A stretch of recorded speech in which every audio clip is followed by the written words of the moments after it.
नमस्कार बेटा, मैं ये कहना चाहूँगी कि जैसे ही हमारी अभी बात जो है आपको पता है कि सीएम से होने वाली थी और मैंने आपको बोला है कि सीएम के लिखित माँग के बाद सीएम जब हमें लिखित रूप में देंगे तभी हम यहाँ पर आपको बोलेंगे। याद रखिएगा कुछ लोगों के द्वारा अफ़वाह फैलाई जा रही है, ग्रुप को भी डिलीट किया जा रहा है ना? और हमें हमें जितनी यूनिटी है ना अलग करने की कोशिश किया जा रहा है। अरविंद भदौरिया सर की तबीयत बहुत ज़्यादा ख़राब है इसलिए वो आईसीयू में एडमिट है बेटा। और अभी-अभी मेरे को होश आया है। वीकनेस के कारण मेरी हालत ख़राब हो गई। मैंने आपको पहले भी बोला था लड़कियों की अब मेरे को आपकी ज़रूरत लगेगी। प्लीज़ लड़कियों से गुहार है जल्दी आओ लाडली बहनों, क्योंकि हमने इसी के बल पे यहाँ तक इतना सारा क्राउड एकत्रित किया है। याद रखो जब वहाँ पर आप आए तो आपको यही उनका प्लान था लड़कियों। मैंने आप सब लड़कियों से बात किया था कि हमको तोड़ेंगे। हमारी लाडली बहनों में दम है तभी इतने सारे की जनसंख्या पे आए। आज तक का ऐसा कोई आंदोलन नहीं है जिस पे डायरेक्ट सीएम से बात करने दी जा रही है ना? और यही उनका प्लान था कि मैं टूटूँ। लास्ट में मेरे को अब पता है तोड़ने की कोशिश की गई थी। इसीलिए मैंने लाडली बहना पर चिल्लाया था कि आपकी ज़रूरत है। बेटा इससे आज भी मैं कुछ नहीं कह पाऊँगी।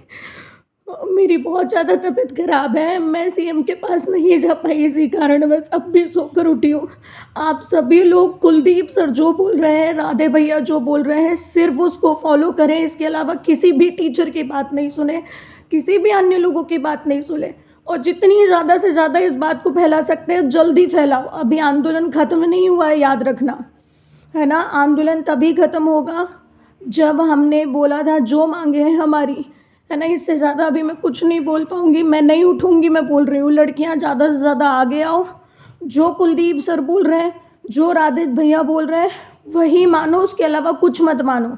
क्योंकि क्या है बीच बीच में बहुत सारे ऐसे टीचर्स हैं, मैं डायरेक्ट बोल रही हूँ, बहुत सारे ऐसे जोधा बन रहे हैं जो बेटा आ रहे हैं और अपने मन से फैला रहे हैं। क्योंकि जनसंख्या बढ़ रही है, मैंने बोला था कुछ असामाजिक तत्व बीच बीच में आ रहे हैं।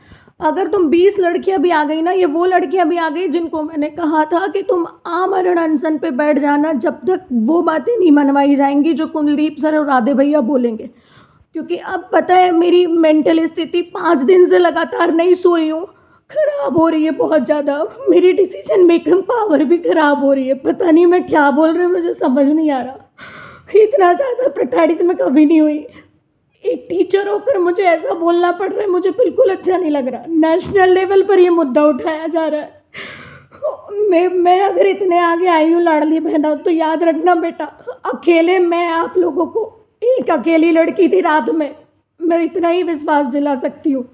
एक अकेली लड़की थी, एक अकेली लड़की के बल पर तुम सड़क पर 600 लड़की आई हो। तो याद रखना, मैं ये चीज़ याद रखना बेटा। बस इसके बाद से मैं चुपचाप यहाँ पर जो है आमरण अनशन पर बैठ रही हूँ। आप लोगों को सिर्फ और सिर्फ कुलदीप सर की बात और राधे सर की बात को फॉलो करना है। इसके अलावा किसी भी असामाजिक तत्व की बात को मत फॉलो करो, है ना? इवन मेरा भी दिमाग में मुझे नहीं पता क्या चल रहा है ना? एक टीचर को यार इतना ज़्यादा मेंटली वो करा जा रहा है। मेरा ये पहला आंदोलन है, मुझे नहीं पता। बस मुझे इतना पता है कि हमने जो मांगे रखी थी वो मांगे हमें पूरा होना चाहिए। तो प्लीज़ लाडली बहना, एक टीचर को रोना पड़ता है, मैं हार नहीं मान सकती, याद रखो। और मैं ना आपका विश्वास टूट सकती। जब तक हमारी जो सीएम से बात नहीं होती तब तक कोई भी ह्यूमर मत फैलाओ। ग्रुप एक डिलीट हो गया है, हमारा सबसे बड़ा पावर हम ही है और हमको कम्युनिकेशन एरर पैदा की जा रही है।